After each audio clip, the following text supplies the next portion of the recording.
Greetings, fellow action figure connoisseurs, and welcome to another episode of Digital Caveman Presents. I, as always, am your host, the Digital Caveman, and today I will be presenting you with the Mattel Creations Masters of the Universe Chronicles King Grayskull. Let's get into it!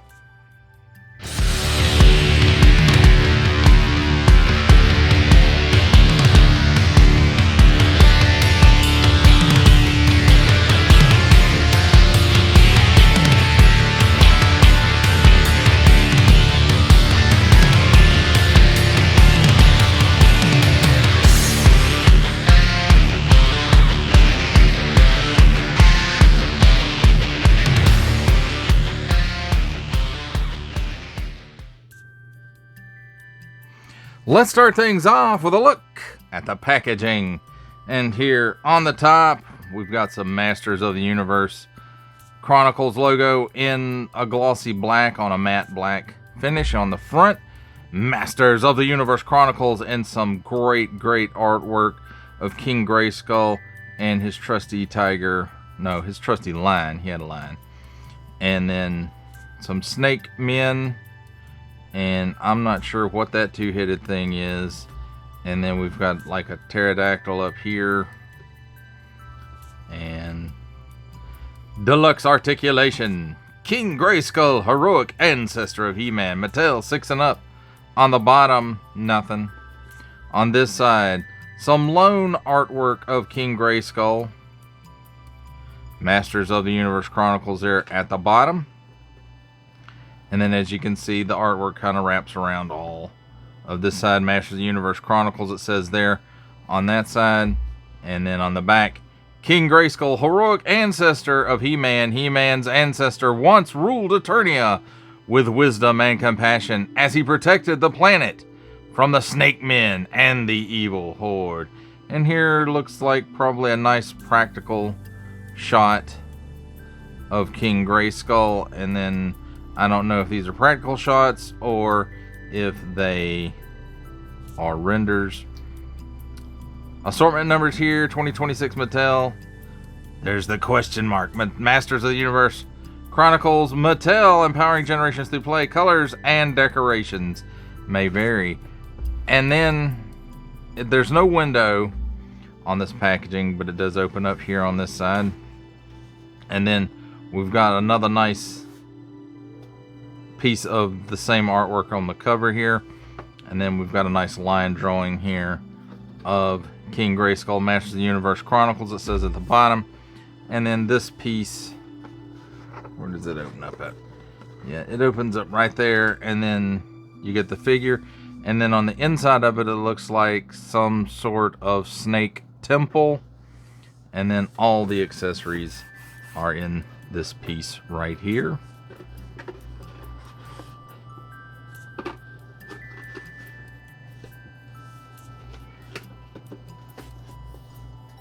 And there you have it, my friends. That completes our look at the packaging. Let's take a look at the figure and his accessories. And here we have handy dandy tweezers for some of the smaller stuff, like the extra set of fists that he comes with. And as you can see, they are molded in the proper color. They do have a lot of nice molded details in them.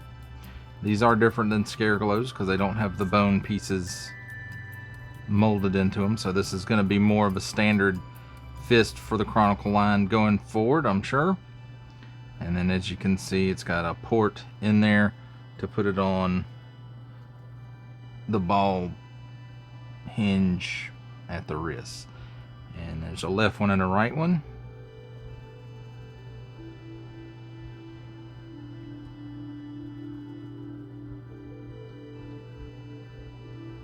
So very nice pieces there. Next up, let's take a look at his shield. And I have to say, it's nicely decoed. It does seem to have a bit of a wash here around the edges with these I don't want to necessarily say symbols, but designs cut into them that to me look a little bit Celtic. And of course, you know, you've got the cross in there. And this is a paint app. I see a little bit of sparkly in it. This also looks to be a paint app. So it must be molded in this color and then the dry brush or wash added over the edge here. And it is, because you turn it around, you can look and see. Pretty not much to talk about here. Some paint slop here, I guess where they were doing the dry brush maybe. And then these straps look suspiciously like Masterverse shield straps, just kind of stretched out a little further apart, but I could be wrong about that. But overall, I have to say that's a nice looking piece. Next up, let's take a look at his axe. And you can see at the top here, it does have some painted detail. Again, it's like the He-Man cross thing that they use more now than the original Iron Cross looking piece. And again, those same Celtic looking designs with a wash or dry brush. And this actually looks more like a wash. So the other one probably is as well. And then it's molded in this like silvery gray kind of plastic. And there's even some details here on the handle. A paint app here wouldn't have killed you, Mattel. And then the other side is pretty much the same. Last up is King Grayskull's sword. And as you can see, it's pretty classic for the most part. It does have a bit of a new design there in the middle. And it's molded in a kind of a silvery gray plastic. And I have to say, overall, it looks like a pretty nice piece. Now let's take a look at the king himself. And I have to say, the face, the sculpt of it looks a little weird. Maybe it's just me. But the paint apps, or the deco apps, we'll say that. The deco on the face looks pretty good. I think they did a pretty good job on it. The eyes look straight. The eyebrows, you know, covered. Well, I don't know if it's molded in there or not. But the placement seems right. And then he's got a little bit of color for the lips. They got a little bit of an app here for his hair piece. Comb, something. I don't know exactly what it is, but it's there. And I have to say, overall, the hair looks really good. A little bit of a wash probably wouldn't have hurt, but it does have a nice looking sculpt to it. And this ponytail piece looks like a separate piece that's glued in. Of course, this hair is a separate piece that's glued onto the head. And we've got some deco on the shoulder pads. I'm not sure. I think it's molded in the white plastic here that you see at the edge. So that makes this a paint app, and that makes all this a paint app. And that's on both sides. Oh, he's got a little bit of a nap right here in the hair for these ties on either side. I missed that. Some nice sculpted detail on the harness straps. Gives it a nice leathery look to it. Got some nice deco here for the main part of the chest shield, or logo, or whatever you want to call it. So that's pretty nice. The hair kind of covers up the back of the harness. It does have a slot here for the sword to go into. I guess you could put the axe in it if you wanted to, but it looks like it might be an awkward fit there. His cape is held to by the shoulder pads, and as far as I can tell, it's not removable. You could probably cut it and remove it. And then under here we still have that same molded detail, and it looks like there might be a little bit of a wash or dry brush to it as well all the way around. And of course you've got these two pieces right here where the armor can be removed. Also on the back of his skirt kilt piece, whatever you want to call it, comma, half a comma, I don't know. So you've got the two swords crossing right there at his butt. So that's an odd placement for that, I think. And we've got some gold paint app here and some gold paint app at the bottom.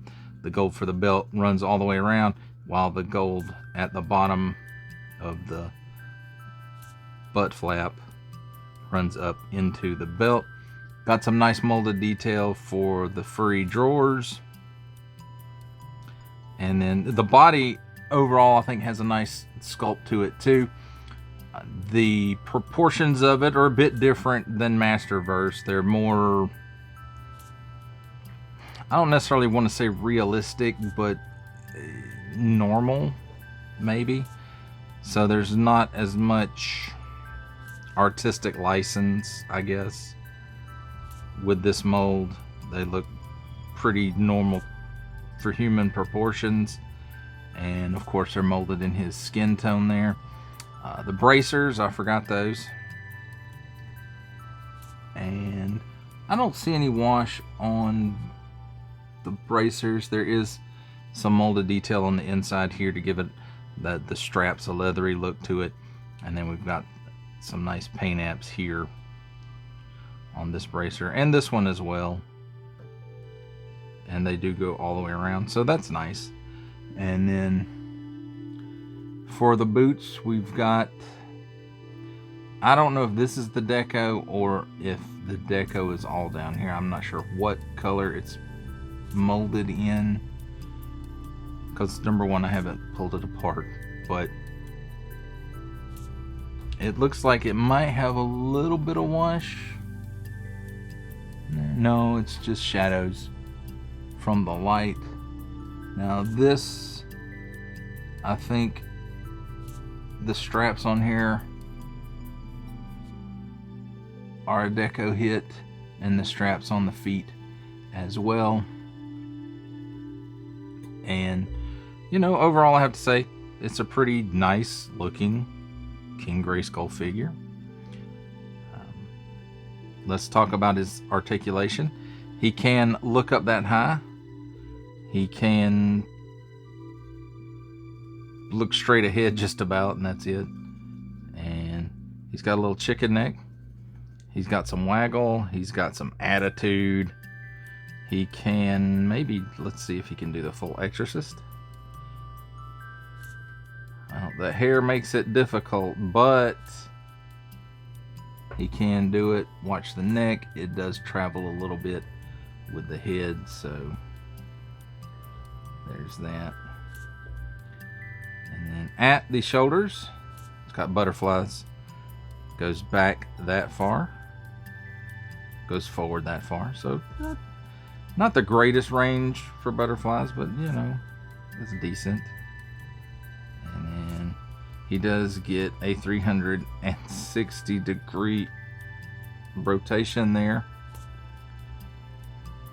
but it's not the easiest with these shoulder pads in position, so just something to be aware of. At the shoulder, his arm can raise up that high, and I think, yes, at the shoulder, it's not just a butterfly. It can go up a little bit, and it can go down a little bit as well. So it's kind of like that pin and cup that McFarlane uses, if you're more familiar with that, but it's much like an import figure. At the upper bicep, it's a cut for 360 degrees worth of rotation. Double hinged pinless elbow. I almost said knee. It gives you that much bend, and as you can see, it's much more of an import type that you would normally see on an SH Figure Arts or maybe a Mafex. So it's cool that they've started using those. Now where the chest and the abdomen meet, there is a cut. It does give you a full 360 degree rotation. There's also a half dumbbell or ball joint, whatever you want to call it, at the waist and it will also give you a 360 degree rotation. Now, those joints work in conjunction, and it gives him all kinds of hula. It allows him to bend back that far, so that's pretty good. Allows him to crunch forward that far, so that's really good too, in my opinion. Your mileage may vary. Now, he does have pull down hinges in the hips, and they do pull down. As far as the splits, this overlay piece does hinder up the movement, and he can only give you, or the range of motion rather, and only gives you that much of the splits, so that's a little disappointing. He can only kick forward about that far, again due to that overlay, and he can kick back, we'll go ahead and call that the length of his own foot. Now, there is no thigh cut, but he does get a little bit of rotation there at the hip, so that's cool. The knees are, again, that import type joint that's in the elbow, and it's double hinged and pinless, and it will give you that much bend. And I think it's being hindered maybe a little bit by the fur in the boot and the overlay here, but not really by much. And then at the top of the shin, there's a boot cut, and it will rotate 360 degrees. The ankle is a ball joint, similar to the wrist joint, which I realize right now that I didn't talk about, so we'll swing back around for that. So it's a ball joint, much like Import or McFarlane figures, and it shows a bit. It's not as bad as some of the McFarlane DC Multiverse stuff, but anyway, it tilts down that far and it tilts up that far, and it does have a pin for rocker, and it does also have 360 degrees worth of rotation. At the wrist, it's again that same ball joint, and you know, you get this kind of movement, and you can move that ball around so that the hand will be up and down or in and out, or you know, however you need it. And of course, it's not letting me do that right now. And he does have a 360 degree rotation there as well. So there you have it, my friends. There's a look at the figure and his accessories. It's time for my favorite part of a review, comparisons. And here we have the Mattel Creations Masters of the Universe Chronicles King Grayskull with the Masters of the Universe Chronicles Inaugural Edition Scare Glow, and the Mattel Creations Masters of the Universe Masterverse Masters of the Universe Revelation King Grayskull.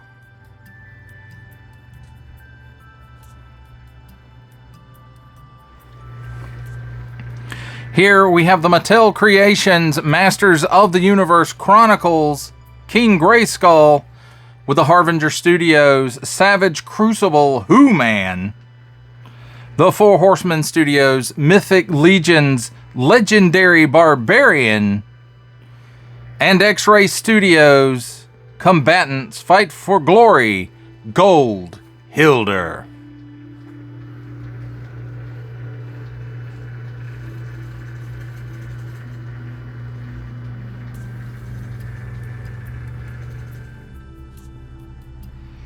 For our last set of comparisons, here we have the Mattel Creations Masters of the Universe Chronicles King Grayskull, with from the Marvel Legends series making his cameo appearance, Stan the Man Lee. From G.I. Joe Classified series, the Hasbro Pulse exclusive Regal variant Cobra Commander. From Star Wars The Black series, the Archive Edition 501st Legion Clone Trooper. And for a 7-inch scale comparison from the Masters of the Universe Masterverse line, the 40th Anniversary He-Man. For final thoughts on the Mattel Creations Masters of the Universe Chronicles King Grayskull, I have to say, you know, when I heard Masterverse was going quote unquote on pause for the Chronicles line, I was less than enthused. And I was ready to be done with Masters of the Universe. And 2 figures into the line that I got mostly out of curiosity. And I have to say, I am not out of Masters of the Universe now. This line, at least so far, is such an improvement over what they were doing with Masterverse. And that's not to be a down on Masterverse, because Masterverse literally is a product of its time at Mattel. And yes, these are also made by Mattel, but I think they're really going after the collector market harder than they were with He-Man. And, you know, of course, you know, the movie's coming out. So, yes, they want to sell a lot of merchandise because, you know, that's basically what the He-Man movie is all about. It's what the 1987 He-Man movie is what it was about. It was about moving toys and making some box office a little bit. And so, but I think they've really upped their game. At least 2 figures in with this line. And you know, you look at Scare Glow, there's a lot of original pieces in there that really can't be reused too much, except on Scare Glow, or maybe if they do some kind of other skeleton warrior. You know, that mold is pretty much going to be just Scare Glow. Again, unless they get creative.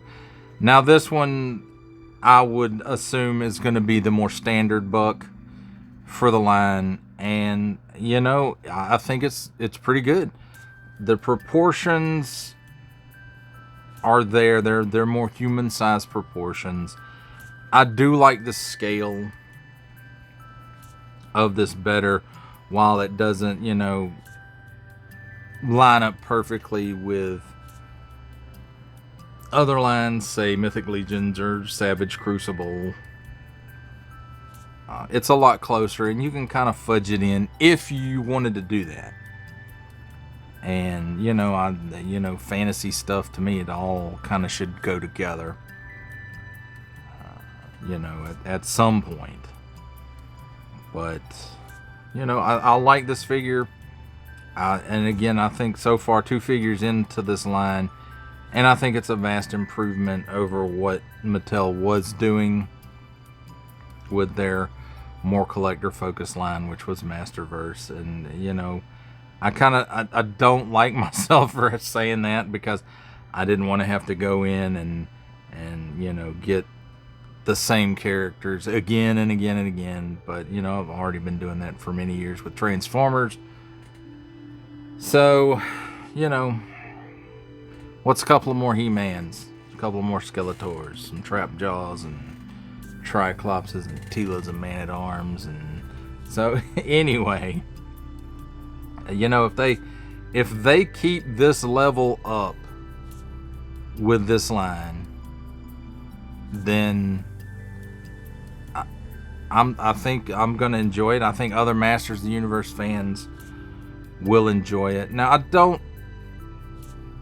plan on buying the movie Chronicles, but I guess it really just depends on how well I like the movie. But at this time, I don't plan on buying the movie stuff. I just want the more classic kind of stuff. And I know, oh, King Grayskull, he's not a classic character, but, you know, he's done here in the classic style. And yes, he was as far as I know, he was a 2001 animation Mike Young character. And I don't know, you may have been around before that. I don't recall. It's the first time I ever recall a King Grayskull. And boy, would I sure love for Mattel to give us his lion mount, because that would be awesome. And I think that would also be the first time they make a toy of that. So that would be pretty friggin' awesome. But the bottom line is, folks, I guess I'm in on this line, at least for the more classic stuff. I may skip the movie stuff. I'm probably going to skip the movie stuff. But again, like I said, it just depends on, I guess, how well I like the movie. Or I may just decide to stay out of the movie line altogether. I don't know. At this point, we'll just have to wait and see. Well, that does it for the review. I hope you enjoyed it. I enjoyed making it. Only support from viewers like you make this programming possible. Each view does count, and I do appreciate each and every single view I receive. Thank you, and thank you so very, very much for supporting this channel through viewing. If you are interested in supporting my channel further, I'm now offering memberships at various tiers. Click the join button on my YouTube page, or check this video's description for the link and see if any membership offers are right for you, but only if you are in a position to do so. Comment below, like, share, subscribe if you would like to see more content or just help the channel grow, or both. That's even better. And don't forget to ding that bell so that in the future you will be notified as my new content becomes available. That's a wrap, folks. I'll see you next time.